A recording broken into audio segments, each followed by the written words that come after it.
Ya, entonces repetimos la información. Hoy tenemos la clase número 3 y de acuerdo al contenido vamos a seguir viendo la introducción al libro de Daniel, algunos rasgos literarios y teológicos de este libro y además ya nos adentraremos al capítulo 1 y así vamos a ir avanzando en el cronograma del curso. ¿Ya? También se creó el correo. A lo mejor por eso no lo has visto, Daniel, porque yo mandé la grabación a este correo, al que nos hizo Isabel. No sé si después alguno puede certificar que ahí está en la clase 2 grabada, porque la mandé ayer yo, cuando me mandaron el mensaje, entonces después lo mandé, pero a este correo, y ahí estaría mandando toda la otra información, ya no lo voy a estar mandando los correos personales, sino al del curso, que es Daniel y Apocalipsis ibn@gmail.com y la contraseña es ibn.2023. ¿Ya? Entonces, si después lo chequean y si está ahí. Sí, profesor, está en el correo. ¿Sí?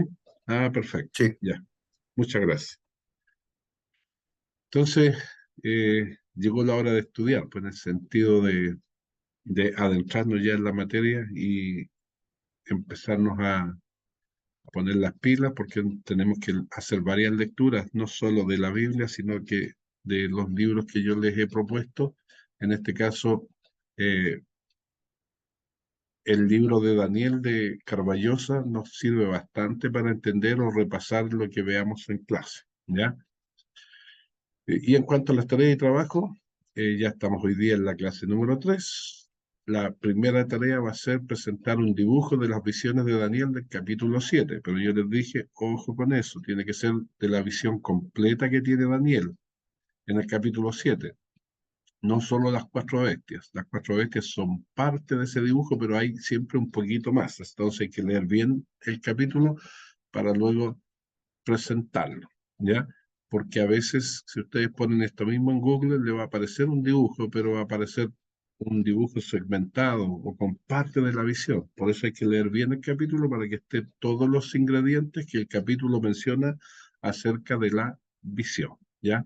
Y ahí, bueno, tenemos las demás cosas que se van a ir en algún sentido acercando cada vez que vamos pasando la fecha en que tienen que prepararse, ya sea para una prueba o para entregar otro tipo de trabajos. Pero al tenerlos ahí presentes, pueden ir trabajando en algunos de ellos ya de manera anticipada, ¿ya?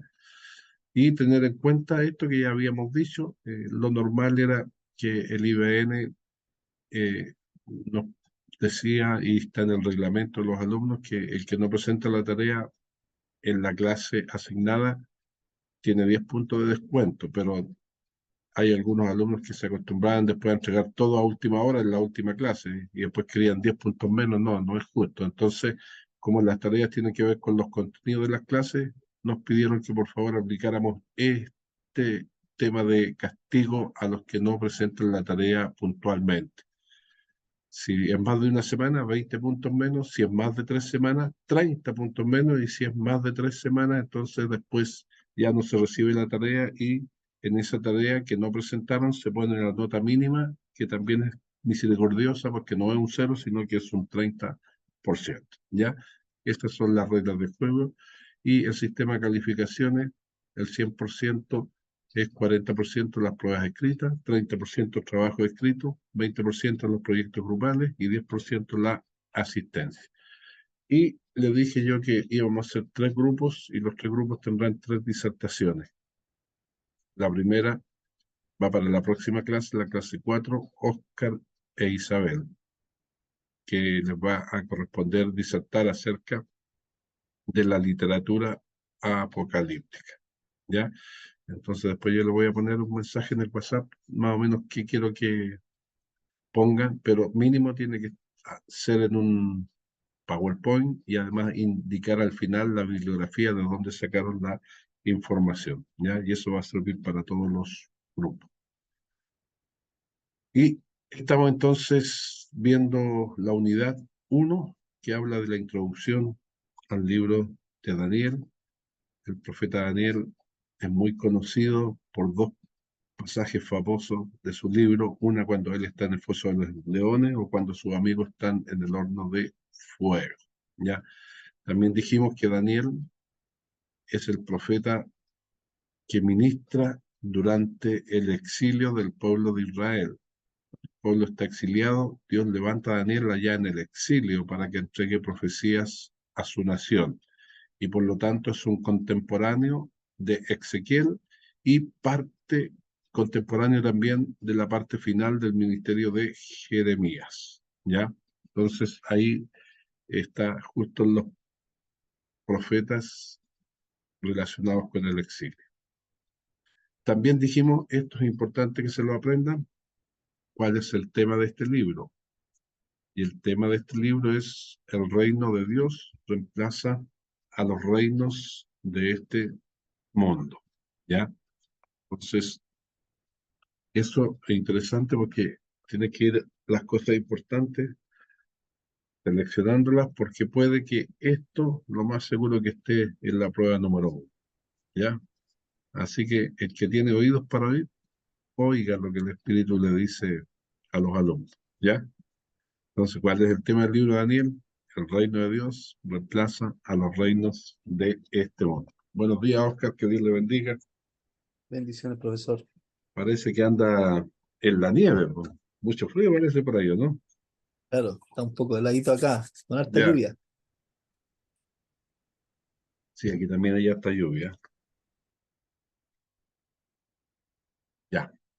Y el propósito del libro de Daniel era revelar los eventos que van a suceder o que sucederán a medida que el Dios del pacto despliegue el futuro. Entonces se hace un despliegue del futuro y se le va a través de las visiones clarificando qué iba a pasar.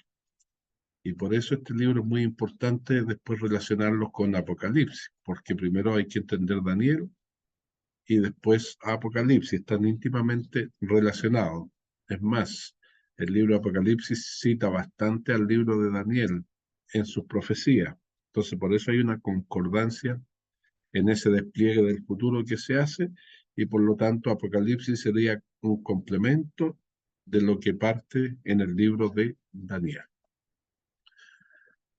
Los propósitos que tiene el libro, acuérdense que los libros también se escriben puntualmente para los contemporáneos del autor, para su propio tiempo.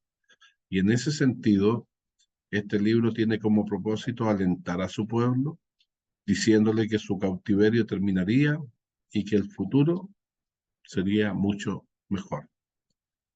También que, a diferencia de muchos profetas, Daniel no les dijo que se arrepintieran, sino más bien animó a, y destacó la fidelidad que debía tener el pueblo en tierra extranjera. Ya entonces ahí vamos viendo algunos cambios con respecto a otros libros o al mensaje de otros profetas. Y también dijimos que el libro de Daniel, que tiene 12 capítulos, los podemos dividir en dos partes, justo mitad y mitad, del 1 al 6, el aspecto biográfico, y del 7 al 12, el aspecto apocalíptico. En la parte apocalíptica van las profecías del libro de Daniel. Entonces, volvemos a mencionar esto. Esto lo vamos a ver después cuando veamos los esquemas o el bosquejo del libro, ¿ya? Pero hay que recordarse, la parte narrativa, la parte biográfica, va del capítulo 1 al 6, donde son las historias fáciles de entender. De 7 al 12 es lo más difícil de entender porque está en el género de la literatura apocalíptica. Entonces, por eso es importante la disertación del primer grupo. También se dijo que estaba escrito en dos idiomas, una parte en hebreo y otra parte en arameo. Y ahí está, capítulo 1:1 al 2:4, la primera parte, y después un salto del capítulo 8:1 hasta el final, al 12:13, está en hebreo. Y del capítulo 2:4, la parte B, hasta el final del capítulo 7:28, está escrito en arameo. Eso mismo hace que algunos cuestionen la autoría de Daniel de este libro. ¿Por qué escribe en dos idiomas? Si él era hebreo, debería haber escrito todo en hebreo. Entonces aquí está parte de la respuesta. Entonces, a continuación hay una lista parcial de las muchas explicaciones que ofrecen los eruditos en cuanto a este problema, junto con algunas observaciones, entre paréntesis, que parecen contradecir la validez de esas explicaciones. Entonces, la primera explicación dice que el autor escribió los relatos históricos para quienes hablaban arameo y las profecías para los eruditos de habla hebrea. Sin embargo, el que haya arameo en los capítulos 2 y 7, que ambos contienen grandes profecías, indican que esta opinión no es correcta. ¿Ya? Otra explicación, la 2. Los dos idiomas muestran la existencia de dos fuentes. Esta opinión no puede ser correcta porque el libro tiene una marcada unidad, cosa que aún algunos críticos radicales han reconocido. Así que tampoco nos sirve esa explicación. Una tercera explicación. El libro fue escrito originalmente en un idioma, ya fuera arameo o hebreo, y más tarde algunas partes fueron traducidas. Este punto de vista deja sin contestar la pregunta en cuanto a la razón por la cual se tradujeron solo algunas secciones al otro idioma y no todo el libro. La cuarta explicación. El autor publicó el libro en dos ediciones, una en hebreo, otra en arameo, para que toda clase de gente pudiese leerlo. Durante las persecuciones en el tiempo de los macabeos, algunas partes del libro se perdieron y las partes que se pudieron salvar de las dos ediciones fueron reunidas en un libro sin hacer cambios. Esta idea tiene el defecto de no poder comprobarse y de basarse en demasiadas conjeturas. La quinta explicación. El autor empezó a escribir en arameo en el punto donde los caldeos se dirigieron al rey en lengua aramea, hasta el capítulo 2:4. Y continuó en ese idioma mientras escribía en ese tiempo. Pero después, cuando volvió a escribir, usó el hebreo, ya del 8 en adelante. Entonces, aquí lo que podemos decir es que al final de su vida, cuando Daniel reunió todos sus escritos para formar un solo libro, es posible que no hubiera considerado necesario traducir ciertas partes para dar al libro unidad lingüística, ya que sabía que la mayor parte de sus lectores entenderían los dos idiomas, hecho que resulta evidente según otras fuentes. También se podrá notar que la existencia de dos idiomas en el libro de Daniel no puede usarse como argumento para asignar una fecha posterior al libro. Aquellos que fechan el origen de Daniel en el siglo II a.C.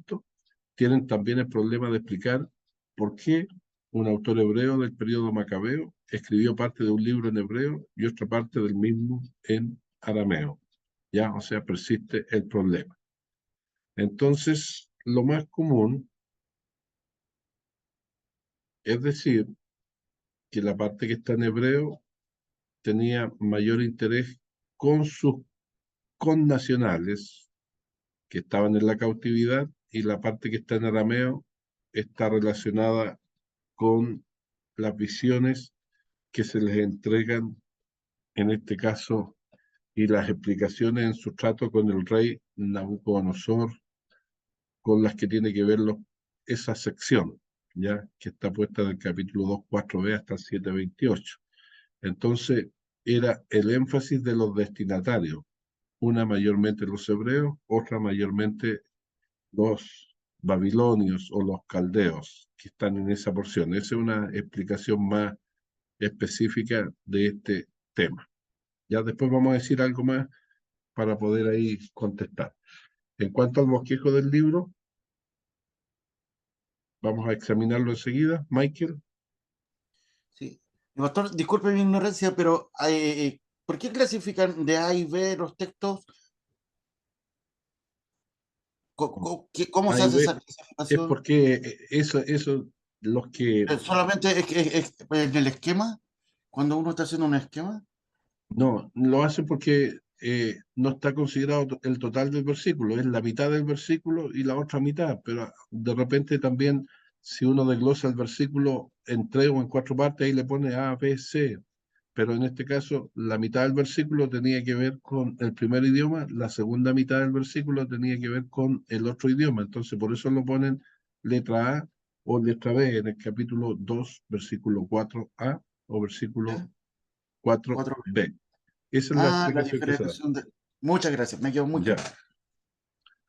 El bosquejo del libro, entonces, el capítulo 1 es el reino de Dios y la fidelidad de sus siervos. Acá tenemos los dos primeros versículos que hablan que el hombre propone, pero que Dios dispone. Del 3 al 7, la reprogramación en Babilonia de los que son llevados cautivos, estos jovencitos. Y del 8 al 21, salvando la primera prueba. Todo eso lo vamos a ver hoy día. Después en el capítulo 2 tenemos el reino de Dios al someter a los reinos. Y acá está en el versículo 1 al 13 los sueños perturbadores de Nabucodonosor. Del 14 al 23, Daniel recibe iluminación acerca de ese sueño. Y del 24 al 49, la explicación que da del sueño, producto de la ayuda de Dios para que interprete el sueño de Nabucodonosor. En el capítulo 3, del 1 al 30, tenemos el reinado de Dios en las pruebas difíciles. Del 1 al 18 están puestos en estrecho en el sentido de que tienen que elegir entre la idolatría o la muerte. Y del 19 al 30, aquí está el caso de el horno de fuego, cuando dicen las llamas no te tocarán. En el capítulo 4, del 1 al 37, tenemos el reinado de Dios que humilla a Nabucodonosor.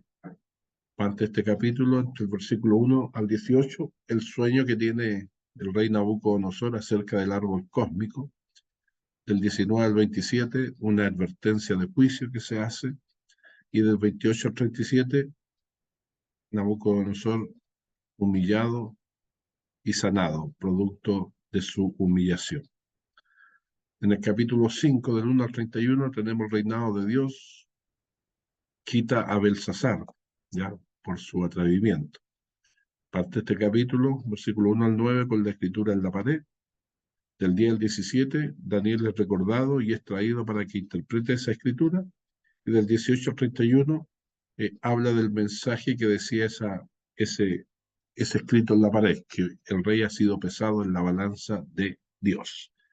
En el capítulo 6, del 1 al 28, tenemos el reinado de Dios sobre las bestias salvajes. Aquí, capítulo 1, capítulo 6, versículo 1 al 9, Darío es engañado. Del 10 al 17, obedecer a Dios en vez de a los hombres. Ahí es cuando Daniel es puesto en el foso de los leones. Y del 18 al 28, amparado por el poder de Dios, por la fe. En el capítulo 7 tenemos el reinado de Dios sobre los reinos bestiales. En este capítulo, versículo 1 al 14, aparecen 4 bestias y un hombre. Eso tiene que ver con el sueño de Nabucodonosor. Y del 15 al 28, el cuerno que hizo la guerra. Después en el capítulo 8 tenemos el reinado de Dios que dura para siempre. Y aquí tenemos dos partes en cada una de estas figuras. En el capítulo 8, del 1 al 4 y después del 15 al 20, aparece el candero de dos cuernos. En el capítulo 8, del 5 al 8, y después el versículo 21 y 22, el macho cabrío de un cuerno.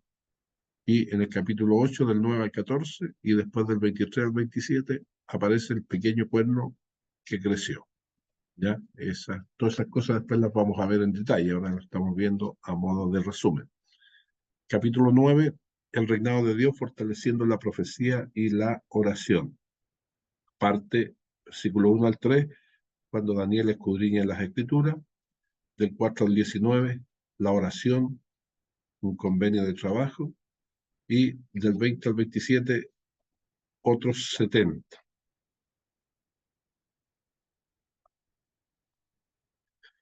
Y ya en la parte final del libro tenemos capítulo 10, 1 hasta el 12, 4, el reinado de Dios sobre toda la tierra. Aquí tenemos capítulo 10, del 1 al 3, en duelo espiritual. Del 4 al 9, una visión gloriosa. Capítulo 10, versículo 10 hasta el 11:1, espíritus de maldad en los lugares celestiales.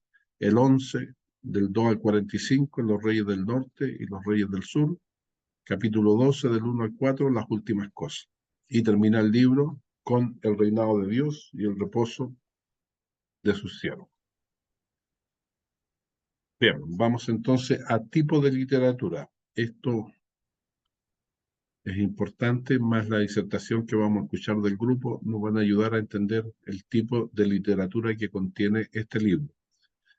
Es una literatura diferente de la mayoría de la historia y profecía del Antiguo Testamento, la que contiene el libro de Daniel, este que vamos a empezar a estudiar. A diferencia de la primera, de la literatura de historia, que la de Daniel, está dominada por visiones. Y a diferencia de la última, o sea, de la profecía, sus visiones son a menudo surrealistas y describen un mundo en el que estatuas gigantescas son demolidas por piedras misteriosas y bestias extrañas surgen para luchar unas con otras. Aunque algunos elementos como estos se encuentran en los profetas, como por ejemplo Ezequiel capítulo 1, es claro que aquí tenemos un tipo diferente de literatura. En un sentido, las impresiones creadas en el lector son tan importantes como la comprensión de los detalles.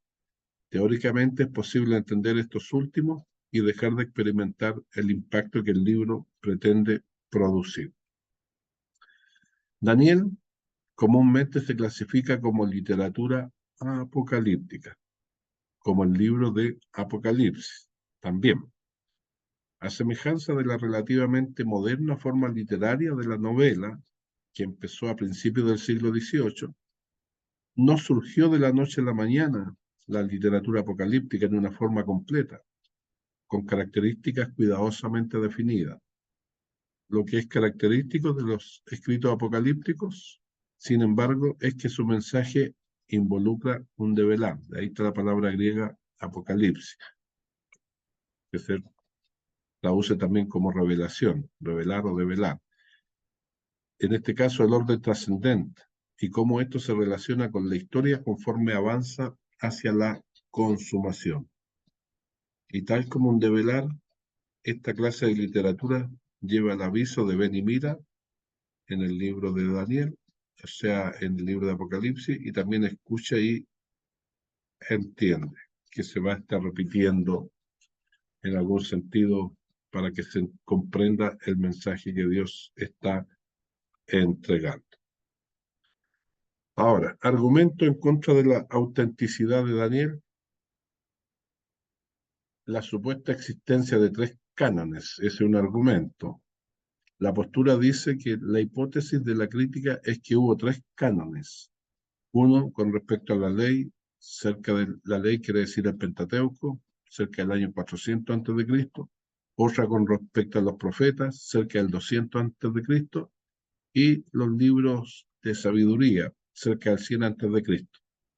Según la escuela crítica, el libro de Daniel no fue incluido entre los profetas porque no había sido escrito aún en el año 200. ¿Cómo nosotros refutamos esa postura de los críticos de la Biblia? Decimos, los israelitas al parecer distinguían entre los profetas oficiales, tales como Elías, Eliseo, Isaías, Jeremías, etc., y aquellos que tenían el don de profeta, pero su ocupación cotidiana era otra, como en el caso de Daniel y Nehemías, quienes eran hombres dedicados a asuntos de gobierno. Segundo, supuestos fallos históricos. La postura dice que entre las menciones más notorias está la cita en Daniel 1.1, que relaciona la invasión de Nabucodonosor con el reinado de Joacim. Se dice que Daniel 1.1 contradice lo escrito en Jeremías 25.1 y 46.2. También se ha atacado el uso que el escritor hace de la palabra caldeo. Entonces, leamos por favor el 1.1 para ver qué dice de Daniel y después las citas de Jeremías. ¿Quién Amén. me puede ayudar? Amén. ¿Ya? Durante el tercer año del reinado de Joacim, rey de Judá, llegó a Jerusalén el rey Nabucodonosor de Babilonia y la sitió. Ya. Entonces, ¿qué dice aquí? El tercer año del reinado de Joacim. Entonces, veamos qué dice Jeremías 25, versículo 1.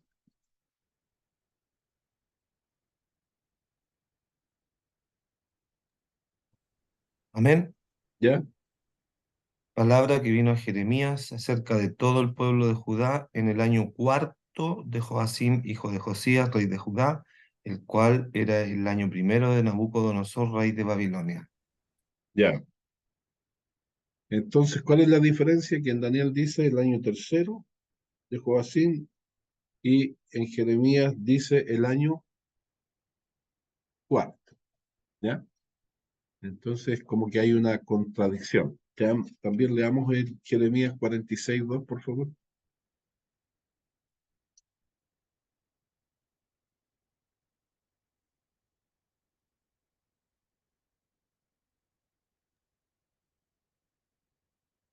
¿Lo leo? ¿Ya? 46:2 de Jeremías.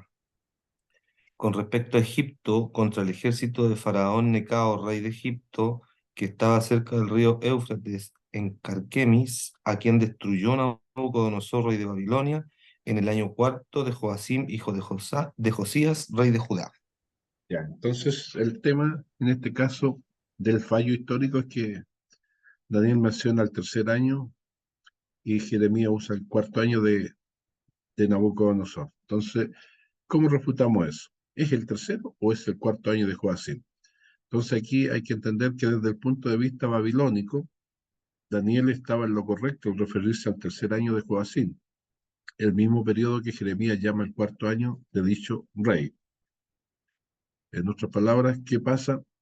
Que en el caso de los babilonios no incluían el primer año, sino que el primer año era el año siguiente. Pero los judíos sí incluyen el primer año y por eso da un año más, ¿ya? De cuando él comenzó. Y por eso acá dice el cuarto año y allá dice el tercero. Pero no es una forma en que tenían de destacar el caso de contar los años como lo hacían en Babilonia o como lo hacían entre los judíos, los hebreos, ¿ya? Esto es similar, por ejemplo, a los que vamos, no sé si han estado ustedes alguna vez en Argentina y han entrado a un edificio. Uno busca el primer piso y el primer piso para ellos el segundo piso es nuestro, ¿ya? Entonces, si usted sube un ascensor y aprieta el número 1, no llega al primer piso, llega al segundo. Entonces, ellos le llaman al primer piso planta baja. Entonces, son distintas formas que hay y uno se equivoca porque si está en un hotel y está en el piso 7 y tiene que bajar a la salida, uno aprieta el primero y en el primero todavía no ha llegado a la salida está en la planta baja. Entonces, lo mismo ocurre cuando uno cuenta los años. En este caso, de nuevo le insisto, Daniel está contando los años como lo cuenta, como lo aprendió allá en Babilonia. Y Jeremías cuenta los años como lo contaban en Israel. Además, la palabra caldeo dice que también entraba a tallar aquí. El autor del libro de Daniel usa la palabra caldeo tanto en su acepción étnica como en su acepción religiosa, ¿ya? Entonces, para él era sinónimo, los pueblos babilónicos eran de la región caldea, y no solamente ellos, sino que los asirios y también los persas, todos esos eran pueblos caldeos, y él lo usa en estos dos contextos. Y la tercera crítica que se le hace es la impugnación que hace de la mención a Belsasar. La postura que critica este libro dice que la referencia a Belsasar que aparece en el capítulo 5, en primer lugar se acusaba al autor de una incorrección histórica, un error, al afirmar que Belsasar fue rey de Babilonia. Según todos los historiadores clásicos, Nabonido fue el último rey de Babilonia antes de que los medos persas se apoderasen del imperio babilonio. Y la segunda acusación tiene que ver con el hecho de que el autor se refiere a Belsasar como hijo de Nabucodonosor, entendiendo que habían pasado muchos años y que pareciera ser que Belsasar no era hijo de Nabucodonosor, sino que era una especie de nieto, ¿ya? Entonces, ¿cómo refutamos nosotros esa impugnación que se hace? Primero, descubrimiento arqueológico del nombre Belsasar. Hay descubrimientos arqueológicos que mencionan a Belsasar como en ese tiempo, en esa época, en Babilonia. En cualquiera de los casos, el uso es correcto, ya que Belsasar era nieto de Nabucodonosor a la vez que su sucesor. También era costumbre de las civilizaciones antiguas identificar a sus reyes como hijos del monarca más famoso que la nación hubiese tenido. De modo que cuando Daniel se refiere a Belsasar como hijo de Nabucodonosor, está correcto tanto histórica como culturalmente, ¿ya? Entonces, la arqueología, amigo nuestro, y en este caso, uno podría decir, por ejemplo, de un presidente que marque la diferencia en Chile, este es hijo de O'Higgins, aunque no es O'Higgins, O'Higgins era un anterior, pero la idea es que era un antecesor que realmente hizo bien las cosas. En este caso, los reyes todos eran por una línea, además, familiar, pero no era un hijo directo, sino que iba a ser el nieto, pero que su abuelo era el destacado y por eso se menciona como hijo de Nabucodonosor. También está el argumento lingüístico, y aquí volvemos a mencionar para que reafirmar este tema de por qué el libro está escrito en dos idiomas y que algunos dicen, no, son dos autores distintos o son dos épocas distintas. Entonces la postura frente a esto es que según la crítica, el vocabulario usado por el autor del libro de Daniel revela una composición tardía. Por lo tanto, Daniel no sería del siglo VI, sino que sería el siglo II. Y el argumento tiene su raíz en el hecho de que el libro de Daniel fue escrito en dos idiomas. Los capítulos 1.1 al 2.4 y del 8.1 al 12.13 fueron escritos en hebreo, mientras que desde el capítulo 2.4 hasta el 7.28 está escrito en arameo. ¿Cómo refutamos eso? La explicación más pertinente en cuanto al por qué esos 6 capítulos fueron escritos en lengua aramea es porque su contenido está primordialmente relacionado con el plan de Dios para con los gentiles. De modo que providencialmente la porción que tiene que ver con los gentiles está escrita en la lengua de los gentiles, ¿ya? Que era el idioma que ellos usaban, el arameo, ahí en Babilonia. Y tenemos un argumento teológico también. ¿Qué dice la postura aquí? Según la crítica, el libro de Daniel contiene una teología demasiado avanzada para haber sido escrita a finales del siglo VI a.C. Ellos afirman que la teología del libro de Daniel armoniza más bien con los escritos apocalípticos del periodo macabeo, que entre paréntesis era cerca del año 200, en realidad por el 160, más o menos antes de Cristo, y algunos tiempos posteriores. Ellos indican que la doctrina de los ángeles, la resurrección y el juicio venidero se hayan demasiado desarrolladas y que son posteriores al periodo macabeo. La refutación a ese argumento es la doctrina de los ángeles se encuentra arraigada en todo el Antiguo Testamento, tanto el Pentateuco como los libros históricos y proféticos, y contienen enseñanzas abundantes tocantes a los ángeles y su ministerio. Entonces no es correcto decir que solo aparecen aquí, porque uno lee desde Génesis, aparecen frecuentemente la angeología. También la doctrina de la resurrección es enseñada en el libro de Job, por ejemplo, capítulo 19 a 25, en los Salmos, capítulo 16, capítulo 17, así como en Isaías 53. Y en cuanto a la doctrina del juicio venidero, es mencionada en Isaías, en Sofonías, en Ageo, en Zacarías, en Malaquías y en el libro de los Salmos. Entonces hay bastantes menciones frente a estos temas, así que este argumento se cae por su propio peso. En conclusión, algo que la crítica pasa por alto es que el libro de Daniel contiene una teología equilibrada tocante a Dios, el hombre, la Biblia, la oración, la providencia de Dios, la ley y otros aspectos de la doctrina bíblica son tremendamente destacados en este libro. Tampoco debe resultar extraño que Dios revele alguna nueva verdad por medio de uno de sus profetas. Y por último, la tendencia de la crítica es negar siempre lo sobrenatural. Y esa es una de las razones fundamentales del esfuerzo por desacreditar la teología del libro de Daniel. En resumen, la crítica, los críticos de la Biblia han pretendido demostrar infructuosamente que el libro de Daniel fue escrito durante el periodo de los macabeos, como vaticinia post eventum. ¿Qué quiere decir esto? Por alguien que no estaba totalmente familiarizado con los hechos históricos y a ellos atribuyen los errores históricos que supuestamente han descubierto en el libro de Daniel. Lo cierto es, sin embargo, que un estudio cuidadoso de los detalles históricos proporcionados por Daniel revela que el autor estaba bien compenetrado con los hechos que relata y lo hace con absoluta corrección histórica. El profeta Daniel demuestra estar debidamente familiarizado tanto con la historia como con las costumbres de su época. ¿Alguna pregunta al respecto?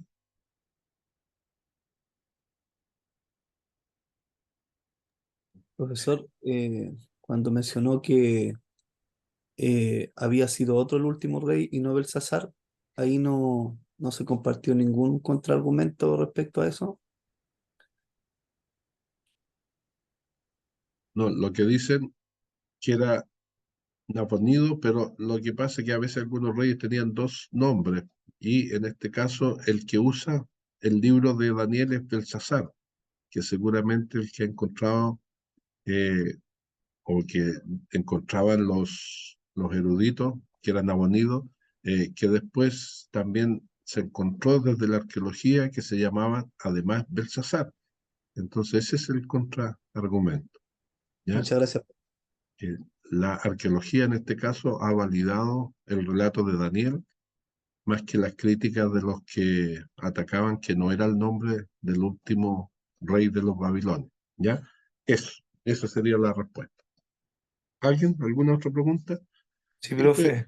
es difícil a veces de entender, pero hay que repasarlo para que más o menos nos quede claro cuáles eran las acusaciones que hay contra este libro y cuáles son en este caso, las contraargumentaciones para poder defender la autoría de Daniel. Nosotros la semana pasada estuvimos viendo de por qué creemos que es Daniel y dimos varias razones. Dentro de ellas, el que Jesús cita a Daniel muchas veces, ¿ya?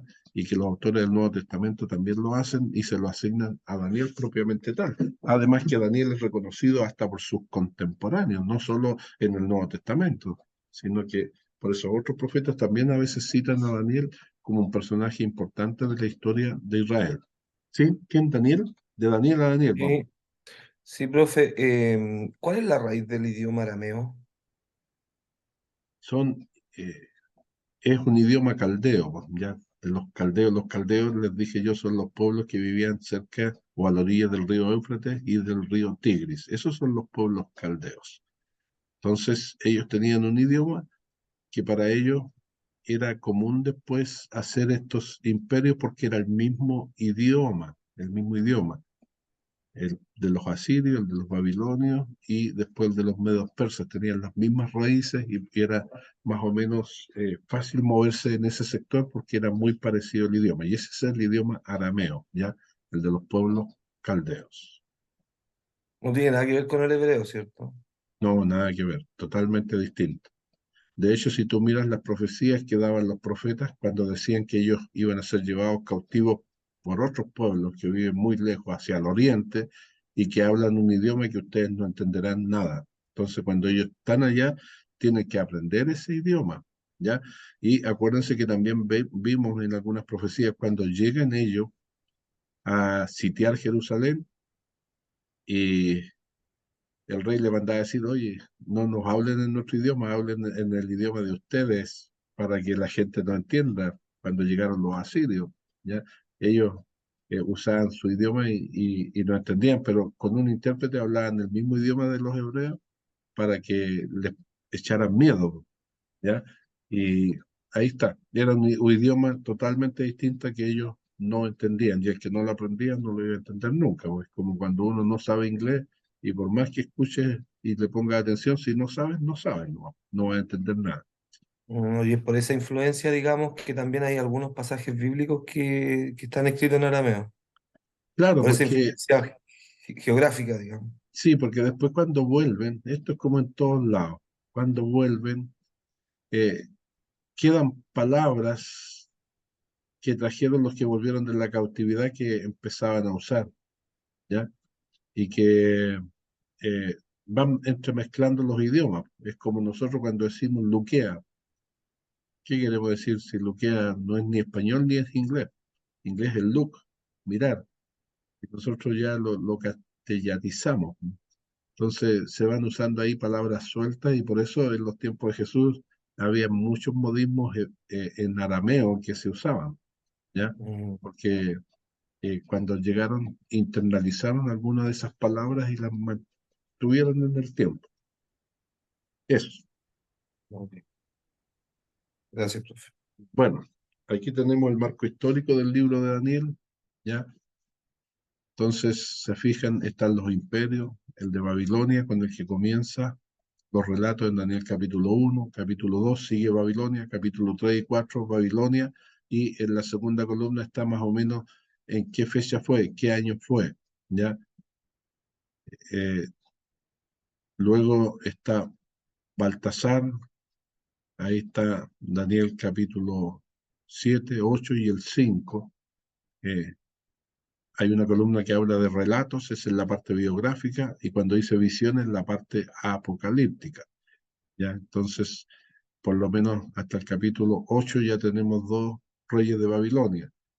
En el capítulo 6 están los medos, Darío sale mencionado ahí. Entonces, ¿esto qué demuestra? Que no sigue un orden cronológico la narración del libro de Daniel, porque si se fijan en los relatos está el capítulo 1, el 2, el 3, el 4, el 5, y de ahí pasa a los medos en el capítulo 6, los medos, y después en el capítulo 7 vuelve a Babilonia, el 8 también Babilonia, en el 9 se va a los medos, y finalmente capítulo 10 hasta el final, hasta el 12, va a los persas, medos persas, aunque fueron juntos un imperio. Entonces, ¿qué muestra esto? Que no sigue una cronología estricta como nosotros pudiéramos pensar, ¿ya? Entonces, en cuanto a la historia que comenta este libro, la cronología real está mostrada también en la narración de los primeros capítulos hasta el 8, donde aparece el primer rey Nabucodonosor. Luego ellos tienen tres reyes. Esto no salen los tres reyes mencionados acá, solamente sale Nabucodonosor. Está Nabonides, que no sale aquí, pero sí aparece Baltasar. Ya aparece el primero y el tercero de estos tres. Después, con respecto a los medos, aparece el pueblo vencedor de Nínive en el año 612. Los medos son, eso es en cuanto a la historia universal, que se puede verificar en cuanto a las menciones de lo que va diciendo este libro. Y después, cuando se habla de los persas, se habla de Ciro, que fue el rey que permitió el regreso, y también está destacado Darío. Y también en la historia nos muestra que los persas tuvieron otros reyes que no siempre están todos mencionados en el relato bíblico, porque en el relato bíblico se mencionan solo los reyes que tienen que ver con la nación de Israel o con el pueblo de Israel que está en la cautividad. Y después, bueno, ya tenemos solo para mencionar que va a venir el imperio griego, y acá prácticamente hay algunos contenidos de las visiones donde se hace alusión a los griegos, ya que se hizo famoso con Alejandro Magno y que logró el alcance de nivel mundial alrededor del mar Mediterráneo. Pero eso lo vamos a estar examinando. Entonces, es un poco por eso. ¿Se acuerdan cuál era el tema de este libro? A ver cómo anda la cosa. El reino de Dios está por sobre los reinos terrenales. Ya. El reino de Dios reemplaza los reinos de este mundo. Y aquí, ¿cuáles son los reinos que están mencionados? Fíjense, solo en el libro de Daniel, en 12 capítulos, Babilonia, ya, los medos, los persas, los griegos. Todos esos van a estar mencionados acá. ¿Pero por qué? Porque Dios está por encima de ellos y Dios tiene la victoria por encima de estos imperios, ¿ya? Y después se va a pegar el salto y ahí vienen las visiones que tienen que ver con el futuro, después de los griegos, ¿qué? Entonces, por eso es interesante mirar el contenido de este libro. Entonces, el argumento del libro. La profecía de Daniel presenta el plan divino tanto para las naciones gentiles como para Israel. El libro abarca grandes periodos históricos, como lo acabamos de ver ahí en esa gráfica solamente, pero al mismo tiempo provee un sorprendente número de detalles relacionados, por un lado, con el futuro de la nación de Israel y por otro lado, con la consumación de los tiempos de los gentiles. El desarrollo temático del libro, por lo tanto, no está basado en una cronología cansina de principio a fin, sino que proporcionarse un énfasis inicial tocante a los gentiles, hasta el capítulo 7, y seguido de otro acerca de Israel, del capítulo 8 hasta el final del libro que está en el capítulo 12. Entonces, aquí, esto también es interesante mirar, tal como se ha transmitido en el Talmud, el libro se divide en dos partes bastante bien diferenciadas. La primera, capítulo 1 al 6, abarca las narraciones en las que el protagonista es Daniel. Contiene las visiones y los sueños de Nabucodonosor en el capítulo 3 y 4 y las de Baltasar en Daniel capítulo 5. En todas ellas, el sabio intérprete es Daniel, ¿ya? El que interpreta sueños o visión. En la segunda parte, que va del capítulo 7 al 12, es Daniel el que tiene las visiones, redactadas en primera persona, pero un ángel las interpreta. Y gracias al Señor que hay un ángel que da la interpretación para que nosotros no inventemos ni supongamos la interpretación, sino que ahí está, y a veces leemos la visión, pero no leemos la interpretación. Entonces, para que entendamos de qué se trata cada una de las visiones. Entonces, las partes del libro de Daniel, ya dijimos, son dos. Del 1 al 6, la primera parte, que habla de historias de Daniel y sus compañeros que son llevados como prisioneros y son puestos en la corte de Babilonia, con bastante, diríamos, eh,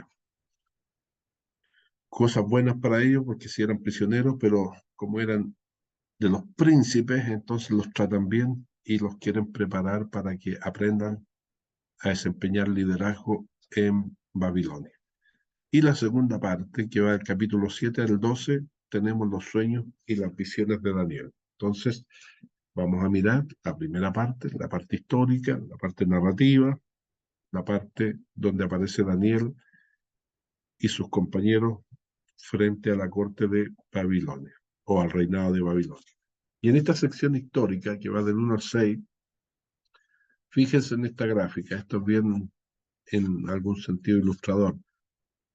Daniel fue llevado cautivo el año 605, cuando él era muy joven y por lo tanto es entregado para que reciba la educación de los babilonios. Eso está en el capítulo 1. ¿Ya? No solo él, sino que sus amigos, Sadrach, Mesach y Abednego. En el capítulo 2 aparece el sueño de Nabucodonosor. En el capítulo 3, la estatua y el horno de fuego. En el capítulo 4, el sueño del árbol de Nabucodonosor y su locura. Después vuelve uno puede detallar o fechar estos capítulos cuando se da la información. Por lo tanto, cuando Daniel es llevado cautivo, como dicen qué año era de Joacim, uno saca cuenta y ve que eso correspondía al 605. Pero después en el capítulo 5 habla de Belsasar y la escritura en la pared. Y eso ocurrió el año 539. Después en el capítulo 6, cuando dice que Daniel está en el foso de los leones, se fecha en el 538. Entonces, si sacáramos estas dos fechas extremas, podríamos darnos cuenta qué edad tenía Daniel, porque la otra columna, la de acá, la última, cuando dice 15 o 16, es la edad que se estima que tenía Daniel cuando es llevado cautivo, como máximo. Ya dijimos, si era muchacho, algunos piensan que no tenía más de 12 años, pero otros dicen hasta 15, hasta 16, y por último hemos escuchado hasta 17, aunque no tienen respaldo, pero los predicadores pentecostales casi siempre le ponen una fecha como esa, ¿ya? Entonces, y restamos históricamente entre 605 y el 538, ¿cuántos años hay? Entonces, de 538 para llegar a 600, tendríamos 62 años, más los 5 hasta el 605, tendríamos 67 años. Y si él tenía entre 15 o 16, eso da más de 80 años. Entonces Daniel tuvo un ministerio extenso, muy largo, ¿ya? Muy largo, porque si empezó su ministerio a los 15 y ya a los 80, y todavía le queda la segunda parte, que van a venir otros reyes más adelante, entonces por lo menos como 70 años de ministerio. Pero de nuevo, la edad de Daniel en el capítulo 1 es muy distinta a la edad de Daniel en el capítulo 5 y 6. En una era muy jovencito y en la otra ya era un anciano, ¿ya? Eso es importante. Entonces, por eso, en el capítulo 6, cuando es echado en el foso de los leones, él tenía por lo menos 80 años, ¿ya? Esa es la idea, o un poquito más. Entonces, vamos a ver la primera parte, esta que va del 1 al 6. La primera parte del libro contiene 6 relatos orientados a reconocer la soberanía de Dios y la recompensa definitiva de la fidelidad a la ley. Ya, ¿quién va a preguntar? ¿Oscar o Isabel? Yo, profesor, Ya, más que pregunta, hay ese análisis que usted nos lleva es una clara señal también de que Dios trabaja a través de los mismos años de crecimiento de la persona para llevarlo a un mayor proceso, conocimiento o del mismo desafío que el Señor nos lleva para poder avanzar más al propósito suyo. A veces pensamos que las cosas de Dios tienen que ser como inmediatas para Dios en nosotros. Pero claro. esa transición de joven a mayor, porque la, eh, las profecías que llevaba Daniel, lo profundo en los últimos capítulos, obviamente si lo hubiese llevado en la edad de los 15 20 años, hubiese sido distinta la actitud de él, versus a tener ya más de 80 años. Es Sí. importante el proceso del tiempo, Bueno, Dios va preparando la también a madurez. los suyos, ¿no? Claro, lo va preparando y ahí va adquiriendo también la madurez el siervo de Dios. Y en este caso vemos como una persona destacada, porque dice que era un príncipe de Israel. Y después allá lo consideraron, él se dejó preparar, pero también se dejó usar por el Señor, desde su tierna juventud hasta su madurez plena. Un tremendo siervo de Dios con un largo ministerio, ¿ya? Muy larguísimo. Bueno, nos pilló, son las 9:30, vamos a hacer un alto de 20 minutos, ¿ya? Así que 10, para las 10 volvemos, ¿ya?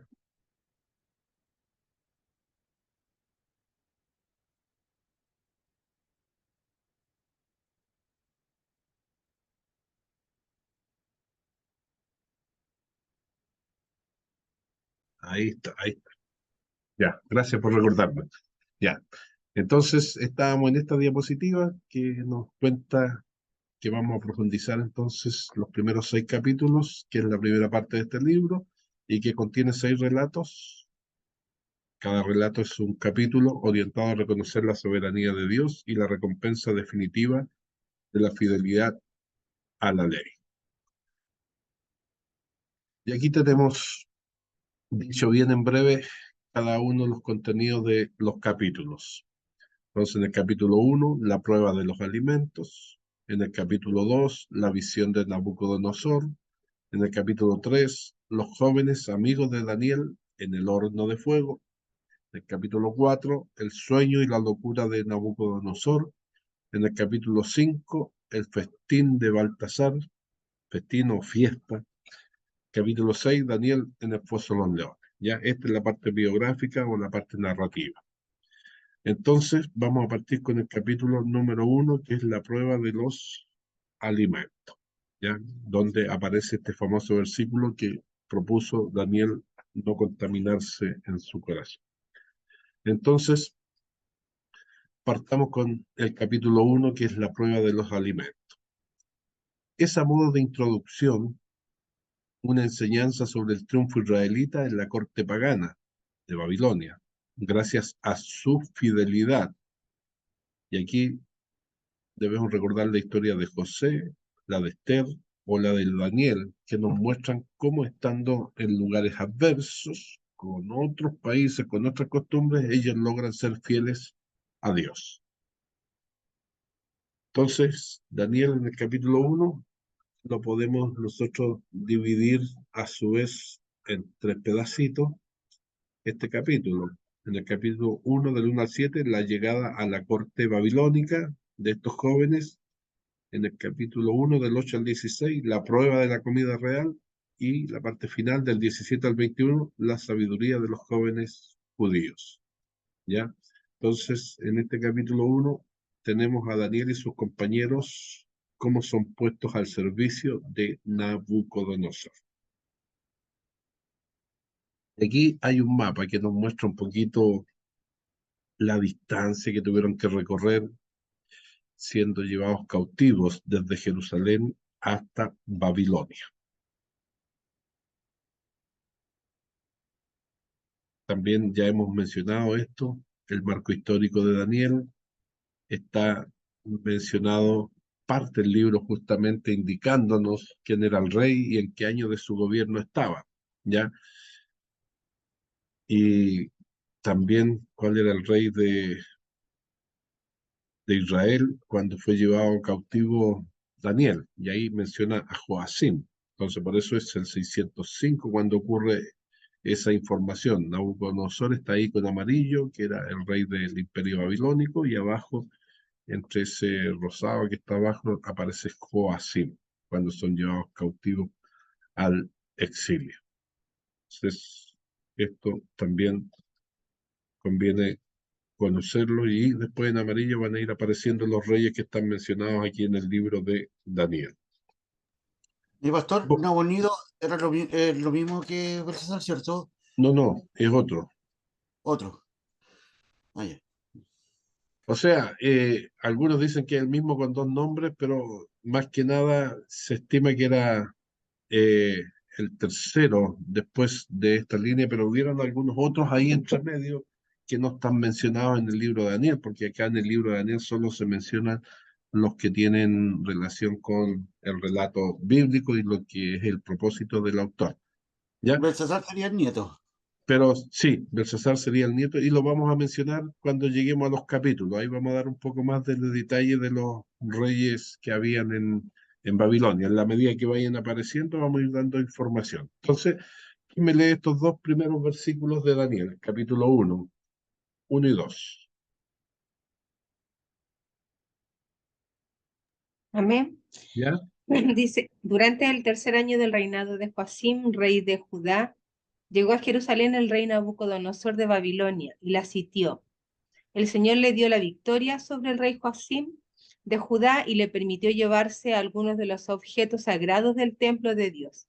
Así que Nabucodonosor se los llevó a Babilonia y los puso en la casa del tesoro del templo de su Dios. Ya. Aquí nos dice varias cosas. Nos pone el contexto histórico, cuando ocurren los eventos, quién eran los reyes tanto de Babilonia como el de Judá, que ya lo hemos visto eso.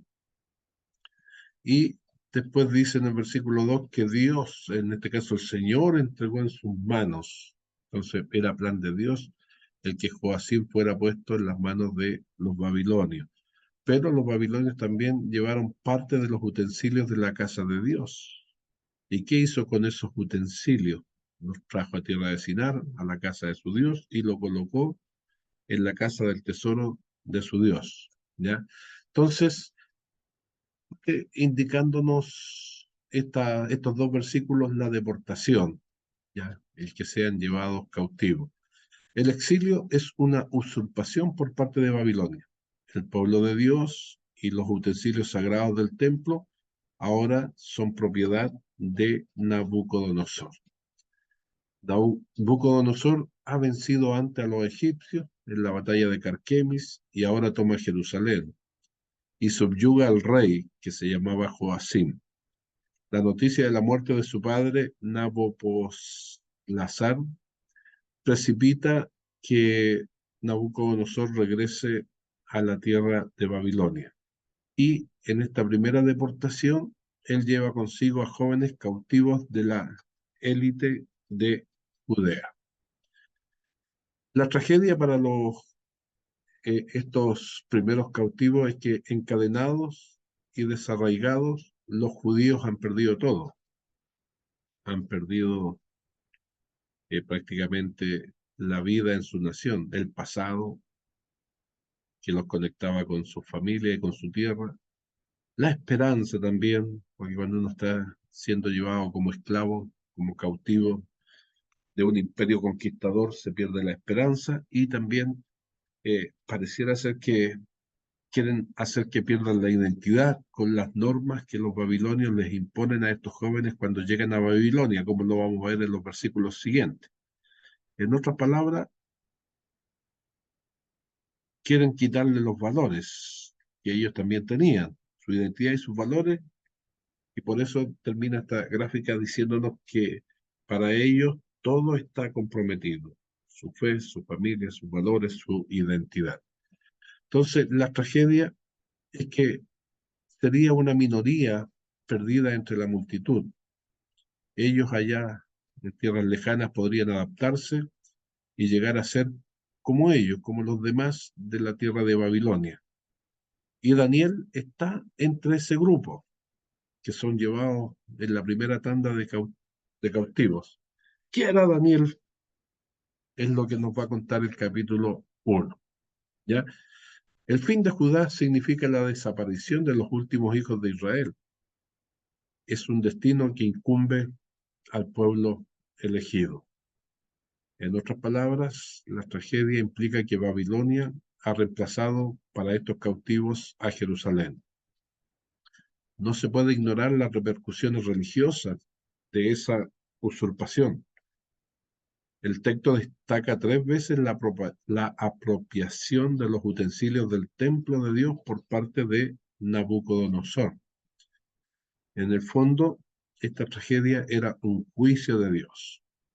El acontecimiento en sí mismo es un juicio de Dios. Hay que recordar que el versículo 2 menciona esta frase: el Señor entregó en sus manos. Y ahí vemos el juicio de Dios. Dios permitió que así fuera.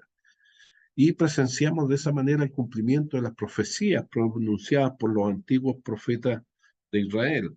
Aquí vamos a mencionar solo 2 de estas profecías. ¿Alguien puede leer Isaías 39 del 5 al 7 y otro Jeremías 25, por favor?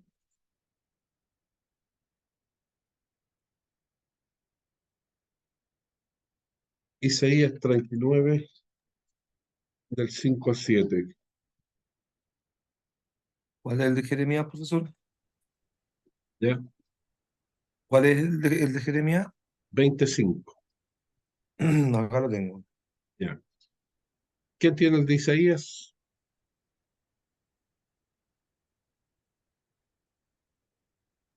Amén. ¿Ya? Isabel, por favor. 39, del 5 al 7. Sí. Dice, entonces Isaías dijo a Ezequías, escucha este mensaje del Señor de los ejércitos celestiales. Se acerca el tiempo cuando todo lo que hay en tu palacio, todos los tesoros que tus antepasados han acumulado hasta ahora, será llevado a Babilonia. No quedará nada, dice el Señor. Algunos de tus hijos serán llevados al destierro. Los harán eunucos que servirán en el palacio del rey de Babilonia. Ya. Entonces ahí está. Serán llevados a Babilonia. No solamente las personas, sino que en lo que han atesorado no quedará ninguna cosa. Y además dice que serán eunucos. ¿Ya? ¿Qué dice Jeremías 25? 25, en el contexto que Jeremías lo tenía, lo tenían cautivo y golpeado. Entregaré asimismo toda la riqueza de esta ciudad, todo su trabajo y todas sus cosas preciosas, y daré todos los tesoros de los reyes de Judá en manos de sus enemigos, y los saquearán y los tomarán y los llevarán a Babilonia. ¿Ya? Entonces, por eso se dice que es parte de un juicio de Dios. Dios ya lo había profetizado y en este caso, en este relato de Daniel, los primeros 2 versículos, se ve el cumplimiento de esas profecías. Entonces, Daniel y otros jóvenes de la nobleza judía son llevados cautivos a Babilonia el año 605 antes de Cristo. Ahora, ¿quién me lee, por favor, del 3 al 7? Daniel, capítulo 1. Ahí está en la pantalla, por si lo pueden leer, por favor. Amén. Y dijo el ¿Ya? rey a Aspenaz, jefe de sus eunucos, que trajese de los hijos de Israel del linaje real de los príncipes, muchachos en quienes no hubiese talla alguna, de buen parecer, enseñados en toda sabiduría, sabios en ciencia y de buen entendimiento, e idóneos para estar en el palacio del rey, y que les enseñase las letras y la lengua de los caldeos. Y les señaló el rey ración para cada día, de la provisión de la comida del rey y del vino que él bebía, y que los criase 3 años, para que al fin de ellos se presentasen delante del rey. Entre estos estaban Daniel, Ananías, Misael y Azarías, de los hijos de Judá. A estos el jefe de los eunucos puso nombres. Puso a Daniel Beltsasar, a Ananías, Sadrach, a Misael, Mesac y a Azarías, Abednego. Ya. Muchas gracias. Bueno, parte indicándonos el versículo 3 que estos jóvenes eran del linaje real de los príncipes. Entonces Daniel estaba entre ellos. Por eso dijimos, cuando estuvimos hablando de la biografía de Daniel, que posiblemente era de la familia real. También dice que eran muchachos. Aquí vamos a dar alguna explicación qué significaba eso, ¿ya? Pero muchachos sin tacha, de buen parecer, que estaban preparados para aprender.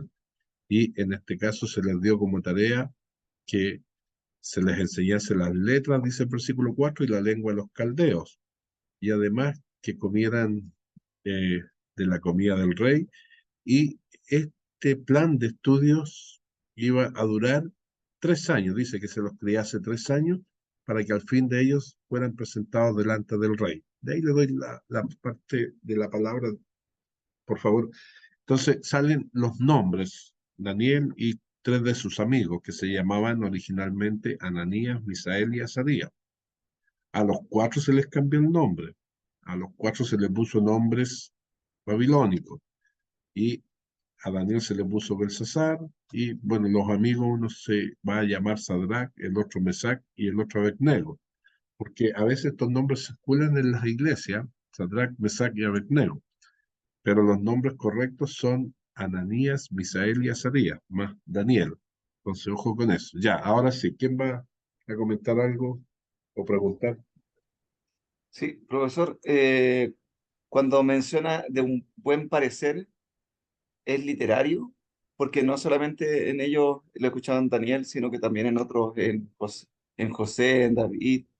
¿Es de aspecto o otra característica, otro vocabulario de... No, eso es literal, pues literal. Acuérdense que la mayoría de los jóvenes tienen buen parecer, pues, salvo que sea muy desparramado, ¿ya? Pero en general ellos eran muy jovencitos y como eran de la estirpe del linaje real, significa que estaban bien criados, bien alimentados y por lo tanto tenían un buen parecer, pues eran hermosos, por así decirlo, ¿ya? Pero efectivamente, es literal. Y Entonces, acá también eso significa que no tenga discapacidad alguna, nada. exacto, sí, sí, por lo menos ellos. Y pareciera ser que dentro de los que llevaron cautivos se preocupaban porque si es que hubiese alguno que hubiera tenido alguna discapacidad, no lo habrían llevado a los babilonios. Los babilonios en la primera tanda, ellos eligieron y a los que según su parecer encontraron bien parecidos, bien fornidos, diríamos, y además que tenían algún grado de sabiduría, ¿ya?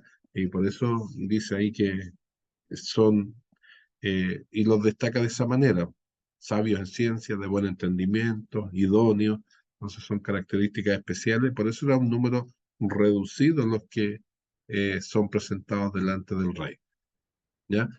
Entonces, acá tenemos la influencia babilónica, los mejores jóvenes. ¿Cuál era la estrategia de ello? Aislarlo, meterle sus enseñanzas, unirlo con su culto a los ídolos. Y para eso, para hacerles perder en algún sentido su identidad y introducirlo a la fuerza en su cultura, le cambian los nombres, queriendo de esa forma cambiar su raíz, su identidad. ¿Ya? Entonces, hacen, lo acabamos de ver, se eligen cuidadosamente a los jóvenes de estirpe o de sangre real, se les busca entrenar para el servicio del rey, incluyen al príncipe Daniel, probablemente un descendiente directo del rey Sedequías, quien había sido el último rey de Judá. Y de esa manera también se cumple lo que dice Isaías 39, versículo 7, que lo tengo yo aquí. ¿Qué dice este versículo? De tus hijos que saldrán de ti y que habrás engendrado, tomarán y serán eunucos en el palacio del rey de Babilonia. Entonces, por ende, se subentiende que estos jóvenes fueron constituidos eunucos en el palacio, porque todos los que trabajaban en los palacios antiguos les hacían pasar por de esa forma. En su educación incluía también el que fueran eunucos, y eso estaba profetizado. Entonces, vemos también el tema de la comida. Aquí vemos la transformación cultural que no se limitaba a lo intelectual, incluía hasta la dieta de lo que ellos tenían que comer. El rey determinaba el menú y el rey toma el lugar del creador, pareciera ser, porque él le pide que sean alimentados con la comida del rey. Entonces, en cuanto a la comida, participar de una comida así implicaba sumisión al culto babilónico y reconocimiento de Nabucodonosor como Dios. ¿Por qué razón? Porque la religión babilónica consideraba al rey como Dios en la tierra. Entonces, por eso se hace importante después qué va a decir Daniel frente al ofrecimiento de este tipo de comida. Aquí está solamente en los primeros versículos que hemos leído expuesta la situación y después vamos a ver cómo reaccionan estos jóvenes frente a la orden que da el rey. Entonces, se le cambian los nombres. Daniel, Ananías, Misael y Azarías en Babilonia, ya lo vimos en el versículo 6, y luego cuando se le dan los nombres. En hebreo, fíjense lo que significaba el nombre de estos jovencitos. Daniel significa Dios es mi juez. Ananías, gracia de Dios. Misael, ¿quién es como Dios? Y Azarías, Jehová ha ayudado. ¿Y qué nombres se le dan? Los nombres babilonios. A Daniel se le pone Belsasar. ¿Qué significa ese nombre? Que Bel, que era uno de los dioses babilónicos, preserve su vida. A Ananías se le pone Sadrach. Es orden de Aco, el dios sumerio de la luna. A Misael se le pone Mesac, que también tiene que ver, en este caso, con otro dios que se llama Aco, quien es como Aco. Y a Azarías se le pone Abednego, que significa siervo de Nego, que para ello era el dios de la sabiduría. ¿Ya? Entonces, ahí vamos en el versículo 7. Entonces ya dijimos, Daniel significa Dios mi juez, Ananías, Dios ha favorecido, Misael, el que es lo que Dios es, y Azarías, Dios ha ayudado, también nos transforma. Entonces aquí hacemos la pregunta, ¿de qué modo los nombres de estos jóvenes demuestran la fe que tenían sus padres? ¿Qué piensan ustedes? Los nombres originales, lógicamente. Bueno, profesor Daniel, en este caso, al recordar el asunto del foso de los leones, ahí se revela el significado del nombre Daniel. Dios es mi juez, porque finalmente Dios lo favoreció y lo respaldó en esa situación. Ya. Y de acuerdo a lo mismo que dice Oscar, Dios lo respaldó en toda su vida. Toda su vida. porque tuvo un largo ministerio y diríamos cayó en gracia ante distintos reyes, distintos gobiernos, distintos imperios inclusive, que eran totalmente contrarios el uno al otro, ¿ya? Eh, ¿Quién? ¿Óscar o Isabel? Profesor, a su pregunta, claro, estos niños, estos jóvenes, dentro de la cultura judía eran instruidos desde pequeños. Entonces, si le pusieron sus padres estos nombres, porque también sus padres tenían una relación muy cercana para con Dios, para poder entonces establecer estos nombres y estas eh, identidades de los mismos nombres hacia estos muchachos. Y ya venían entonces ellos en esta edad que fueron escogidos por los babilónicos con un concepto muy claro de quién era su Dios. Perfecto. Sí, efectivamente. Ahí vemos justamente cómo en la historia, por lo menos donde aparecen reflejadas la historia, ya dijimos la de Daniel, todo el libro demuestra que Dios siempre lo cuidó, lo protegió, le dio un ministerio exitoso por muy largos años, que demuestra que efectivamente su nombre lo hizo carne, Dios es mi juez. Y en el caso de los tres amigos, si bien aparecen tangencialmente en algunas narraciones nomás muy breves, también se ve que se cumple el nombre que le habían puesto los padres. A Ananías Dios ha favorecido, a Azarías Dios ha ayudado, y a Misael el que es lo que Dios es. Entonces, la fe, como decía Oscar, efectivamente de sus padres reflejada en el nombre que le pusieron a sus. El versículo 8, leímos hasta el 7 antes, el 8 está puesto aquí en la pantalla. Dice, Daniel propuso en su corazón no contaminarse con la porción de la comida del rey, no con el vino que él bebía. Pidió por tanto al jefe de los eunucos que no se le obligase a contaminarse. ¿Ya? Entonces, la comida del rey y el vino del rey, no. Entonces, Daniel decide no contaminarse por la comida y el vino de la mesa del rey. Su principio de la obediencia a la Torá les llevó a tomar las siguientes decisiones a estos jóvenes. Primero, no contaminarse con la literatura babilónica, rechazar la idolatría que contenía, aceptar y aprender la ciencia correcta. Ellos fueron educados y recibieron y se destacaron por ser buenos alumnos, pero decidieron no contaminarse con la comida del rey y también en algún sentido no les afectaba el aceptar sus cambios de nombre, ¿ya? Entonces, lo que mantuvieron fue la obediencia a la Torá de no contaminarse con la literatura ni con la comida del rey. Ahora, ¿qué vemos acá? Que solos ellos en Babilonia y lejos de la influencia de sus padres, porque seguramente sus padres no fueron llevados cautivos, estos jóvenes decidieron vivir en la fe que habían recibido. Entonces aquí también nos enseñan los que somos papás, porque no siempre estaremos con nuestros hijos. En este caso, si tenía 12 o 15 años, ¿cómo influyó fuertemente lo que les enseñaron los padres a estos niños para que cuando los padres no estaban cerca, ellos mantuvieran la fe fuerte en Dios y hayan decidido no contaminarse con estos elementos de la cultura babilónica?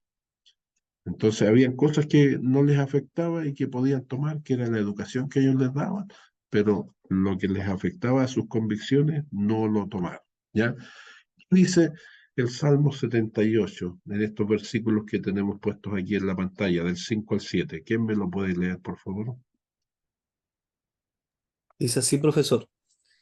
Él estableció testimonio en Jacob y puso ley en Israel, la cual mandó a nuestros padres que la notificasen a sus hijos, para que lo sepa la generación venidera y los hijos que nacerán, y los que se levantarán lo cuenten a sus hijos, a fin de que pongan en Dios su confianza y no se olviden de las obras de Dios, que guarden sus mandamientos. Perfecto. Y ahí vemos nosotros cómo por lo menos los padres de estos muchachos cumplieron a cabalidad con esto, ¿ya? A fin de que dice los hijos que ellos tengan pongan en Dios su confianza y no se olviden de las obras de Dios y por sobre todo guarden sus mandamientos. Entonces, si formamos hijos y bien formados, cuando no estemos nosotros, ellos no se olvidarán de Dios y además guardarán siempre los mandamientos de Dios. Entonces, como misioneros en tierra extraña, ¿qué mensajes transmitieron con su ejemplo a Melzar, que era el jefe de los eunucos? También a Nabucodonosor y a todos los que se relacionaron con ellos. Eso nos deja ello, ¿no? Nos deja, en el caso del jefe de, de los eunucos, ¿qué mensaje le habrán transmitido cuando le dicen, no, no vamos a comer de eso? Por favor, danos legumbres, ¿no? Por eso sale esa fotografía ahí de lo que podían ser las legumbres. Tal vez Y, que obedecer a Dios era más importante para ellos. Ser fieles a Dios era más importante incluso a riesgo de perder la vida, porque su Dios era el Dios verdadero. claro, y lo vamos a ver, ¿no? En la narración que sigue, que les dice, bueno, después de cierto tiempo, míranos si estamos mejor o peor en condiciones físicas, entre la comida del rey más lo que te estamos pidiendo, ¿ya? Entonces, ahí estaba la confianza en Dios plena de que Él les iba a dar un buen semblante para que no los criticaran por esa decisión que estaban tomando de no comer de la comida del rey, sino de legumbres, como menciona ahí, ¿ya? Profesor, ¿Sí? pero también como usted lo mencionó delante, ellos daban testimonio de ser buenos alumnos. Entonces, si estaba esta petición a Melzar, eh, para que Melzar los considerara, me imagino que también había un testimonio de respaldo, ok, lo que me están pidiendo estos jóvenes está acompañado del cómo se comportan Sí, sí, en ese entorno, claro, porque para que este hombre confiara en ellos, estaban ellos también haciendo su parte para poder generar una confianza en lo que le estaban pidiendo, le estaban pidiendo a estos jóvenes a Melzar.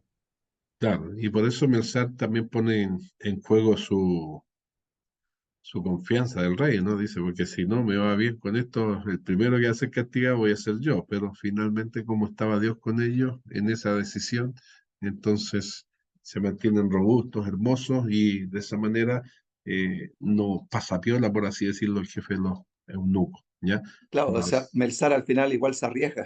sí, pues, corre el riesgo. Michel, Y pastor, cuando usted mencionó delante que fue hecho eunuco, fue castrado como tal, y mira, sus eso amigos se, fueron se estima, castrados. sí, eunucos como lo dice también la escritura, que hay de dos tipos, algunos que nacen eunucos, pero que son los menos, muy raros, porque el hombre tiene todos sus órganos como corresponde, pero hay algunos que nacen con ese defecto, por así decirlo. Por eso la mayoría de los eunucos era constituido eunucos.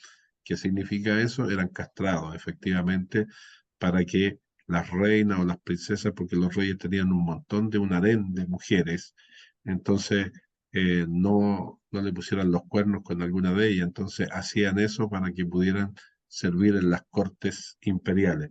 Y ahí estaba profetizado que iban a ser así los jóvenes que iban a ser llevados. Entonces, efectivamente, se estima que Daniel y sus amigos eran eunucos, ¿ya? Aunque nunca sale en el relato de acá de Daniel, pero se subentiende que sí, ya porque no aparecen casados, no aparecen con hijos, Sí, no a eso aparecen iba. de ninguna de esas formas, siempre solos, ¿ya? Gracias, mi pastor. Ya. Lee del 9 al 16, por favor, que lo tenemos aquí en la pantalla. ¿Lo leo? ¿Ya? Y puso Dios a Daniel en gracia y en buena voluntad con el jefe de los eunucos. Y dijo el jefe de los eunucos a Daniel, temo a mi señor el rey, que señaló que vuestra comida y vuestra bebida, pues debo que luego que él vea vuestros rostros más pálidos que los de los muchachos que son semejantes a vosotros, condenaréis para con el rey mi cabeza. Entonces le dijo Daniel a Amelsar, que estaba puesto por el jefe de los eunucos sobre Daniel, Ananías, Misael y Azarías. Te ruego que hagas la prueba con tus siervos por 10 días y nos des legumbres a comer y agua a beber. Compara luego nuestros rostros con los rostros de los muchachos que comen de la ración de la comida del rey, y haz después con tus siervos según veas. Consistió, pues, con ellos en esto, y probó con ellos 10 días. Y al cabo de los 10 días pareció el rostro de ellos mejor y más robusto que el de los otros muchachos que comían de la porción de la comida del rey. Así, pues, Melzar se llevaba la porción de la comida de ellos y el vino que habían de beber y les daba legumbres. Ya, muchas gracias. Bueno, ahí está un poco la explicación que estábamos antes hablando, ¿no? En el versículo 9 y 10. ¿Alguien averiguó qué es lo que era el ayuno de Daniel o no?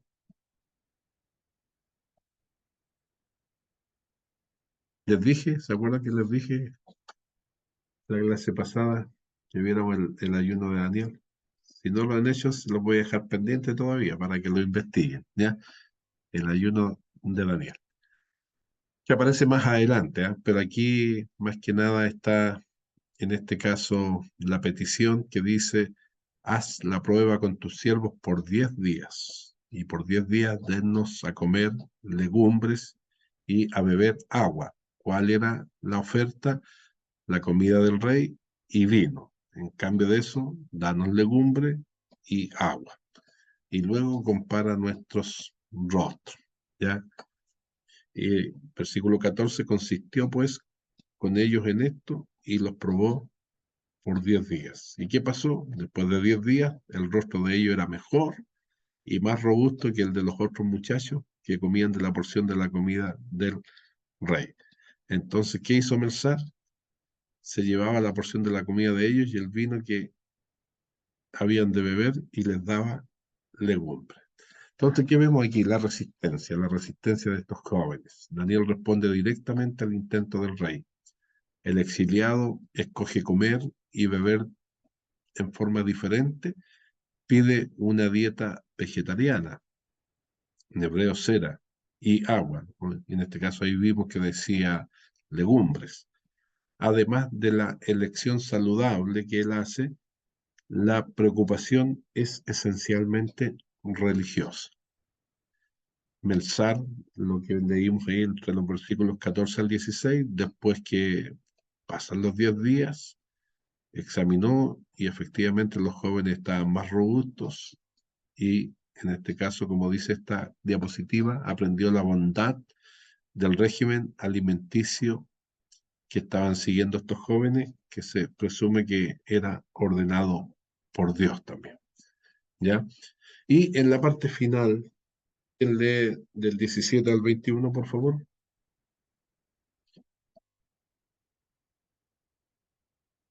Amén. A estos 4 muchachos Dios les dio conocimiento e inteligencia en todas las letras y ciencias, y Daniel tuvo entendimiento en toda visión y sueños. Pasados, pues, los días, al fin de los cuales había dicho el rey que los trajesen, el jefe de los eunucos los trajo delante de Nabucodonosor. El rey habló con ellos, y no fueron hallados entre todos ellos otros como Daniel, Ananías, Misael y Azarías. Así pues, estuvieron delante del rey. En todo asunto de sabiduría e inteligencia que el rey les consultó, los halló 10 veces mejores que todos los magos y astrólogos que había en todo su reino. Y continuó Daniel hasta el año primero del rey Ciro. Perfecto. Entonces, tenemos que a estos 4 muchachos, ¿qué dice el versículo 17? Dios les dio conocimiento e inteligencia en todas las letras y ciencia. Y además Daniel tuvo entendimiento en toda visión y sueño, que es porque después se va a destacar en los capítulos siguientes, por sus visiones y por los sueños o las interpretaciones que hacía de los sueños. Entonces, pasado los días, al fin de los cuales el rey le pidió que los trajesen, los trajo delante de Nabucodonosor, y el versículo 19 dice, no fueron hallados otros entre todos ellos como Daniel, como Ananías, Misael y Azarías. Y en todo asunto de sabiduría e inteligencia que el rey les consultó, le halló 10 veces mejores que todos los que había en el reino de Babilonia.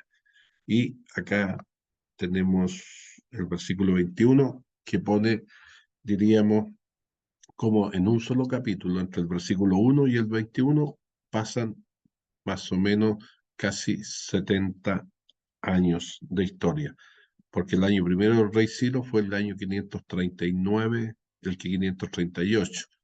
Entonces, más él había sido llevado cautivo el 605, están casi 70 años entre el versículo 1 y el versículo 21.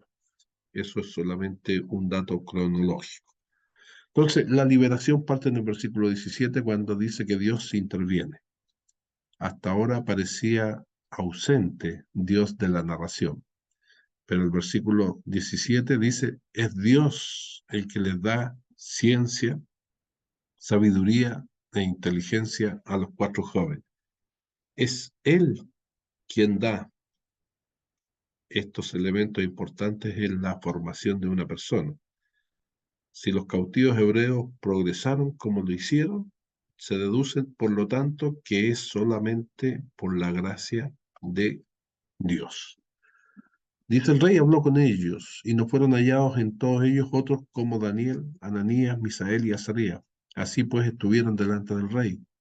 En todo asunto de sabiduría e inteligencia que el rey les consultó, los halló 10 veces mejores que todos los magos y astrólogos que había en todo su reino. Eso dice el versículo 19 y 20.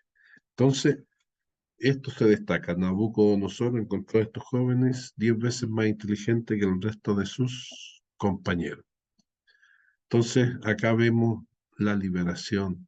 La actuación de Dios no se detiene allí. Dios les prepara una salvación.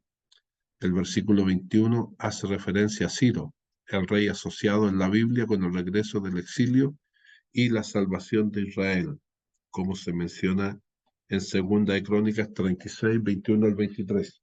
¿Alguien puede leer, por favor, esa porción bíblica?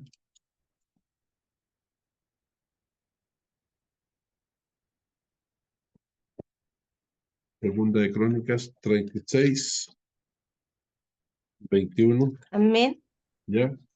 Del 21 al 23 dice, así se cumplió el mensaje del Señor anunciado por medio de Jeremías. La tierra finalmente disfrutó de su tiempo de descanso y quedó asolada hasta que se cumplieron los 70 años, tal como el profeta había dicho. En el primer año de Ciro, rey de Persia, el Señor cumplió la profecía que había dado por medio de Jeremías. Movió el corazón de Ciro a poner por escrito el siguiente edicto y enviarlo a todo el reino. Esto Ya. dice Ciro, rey de Persia. El Señor Dios del cielo me ha dado todos los reinos de la tierra. Me encargó construirle un templo en Jerusalén que está en Judá. Cualquiera que pertenezca a su pueblo puede regresar para realizar esta tarea y que el Señor, su Dios, esté con ustedes. Ya, muchas gracias. Entonces ahí tenemos la profecía cumplida. Entonces ya, para ir finalizando la clase de hoy, ¿qué lecciones encontramos en esta historia para nosotros? En la del capítulo 1 solamente.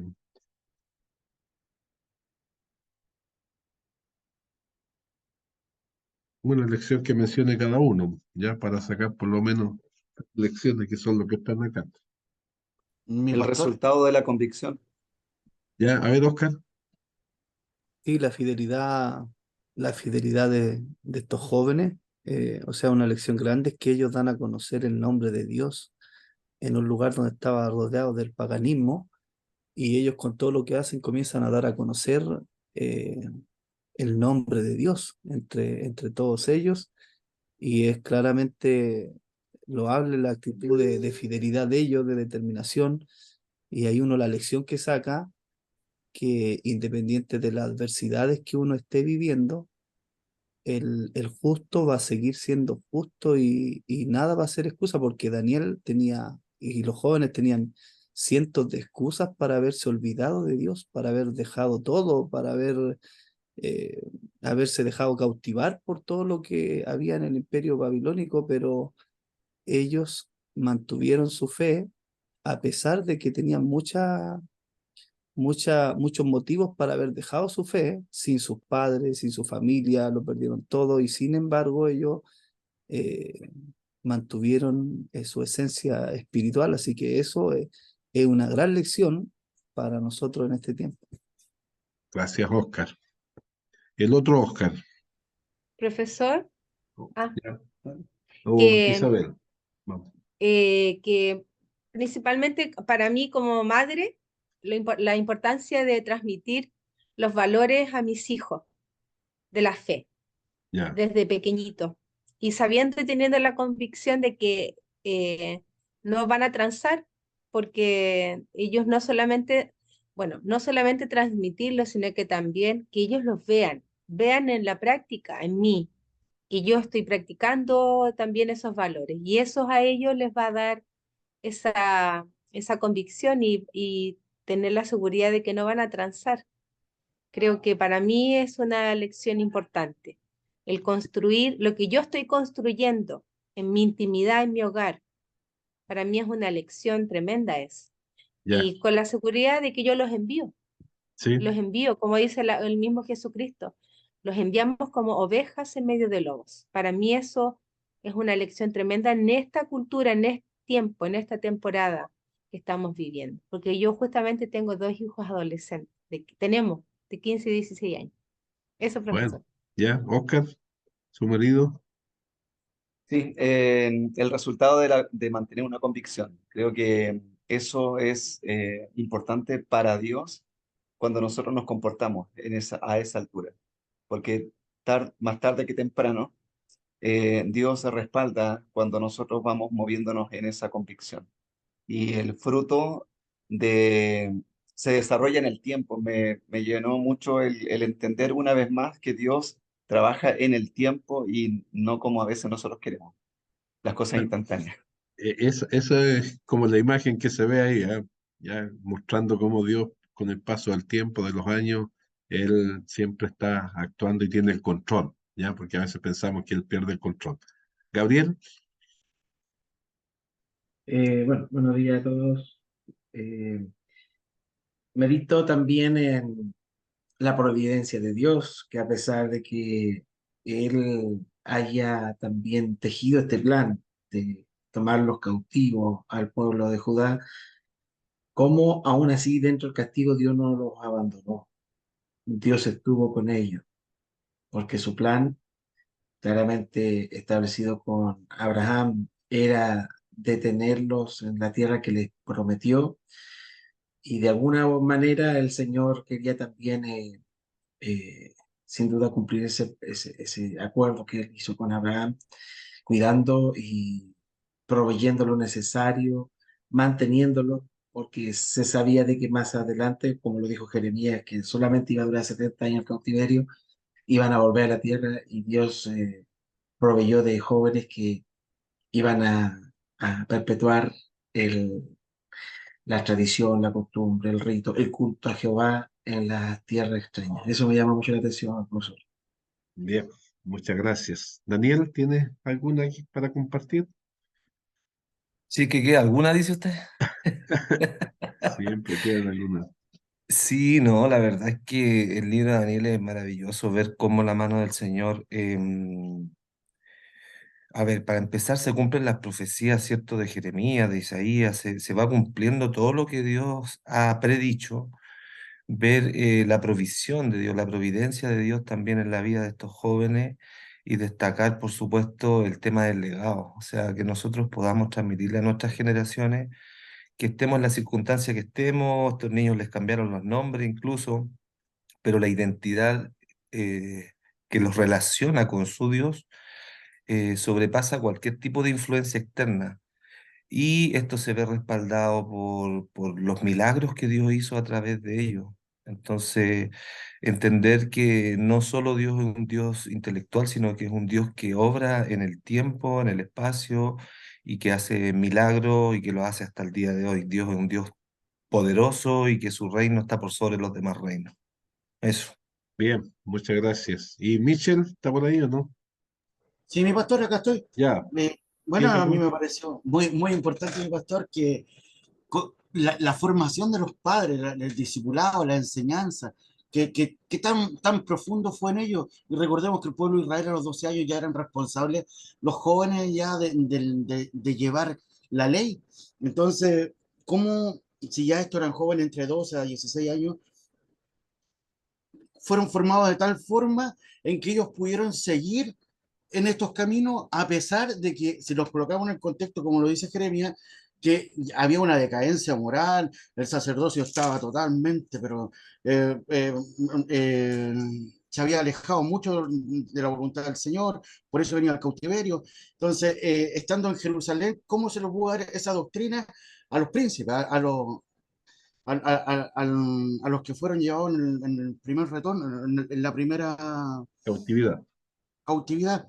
Entonces, eso me parece muy importante de destacar y también que se conservó el linaje de David, a pesar de que se fueron al cautiverio, la promesa de Dios del pacto davídico se conserva y lo otro que marcó mucho y que usted lo enseñó también, es cómo Dios da los dones, da la inteligencia y es Dios quien lo hace y que nosotros no nos podemos jactar de lo que tenemos, sino que agradecer a Dios porque Él es quien nos da.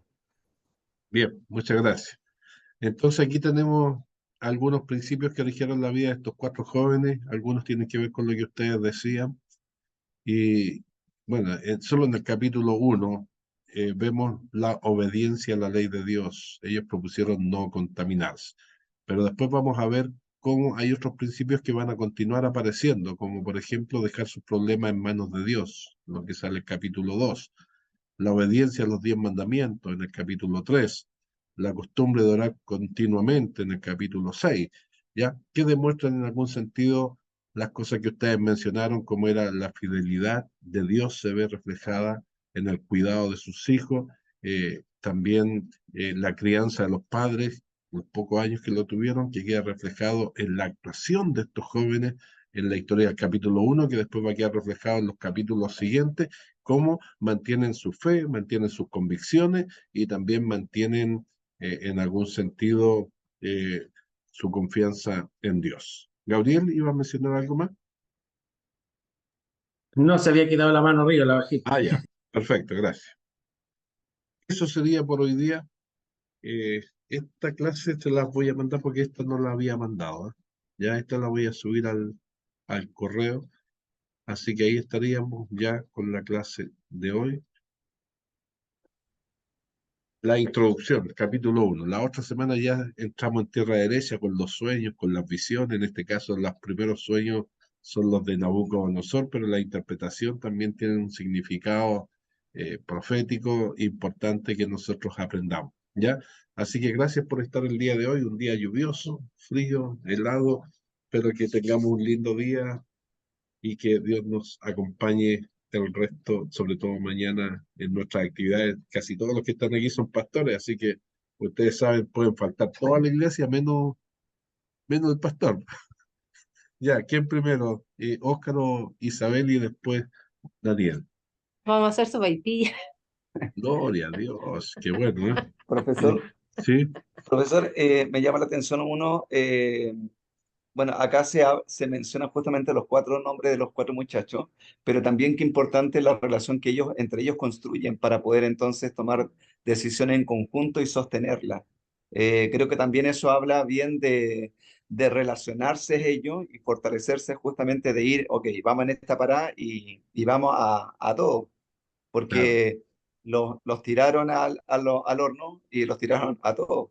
Entonces, es importante cuando un grupo de comunidad está afiatado en esa relación, en una iglesia relacional. Eso perfecto. creo. Bien, y eso tiene que ver también con que hayan sido formados de la misma forma, ¿ya? Amén. Daniel, Sí, profesor, tiene que ver con lo que usted nombró al inicio de las tareas, de unos trabajos.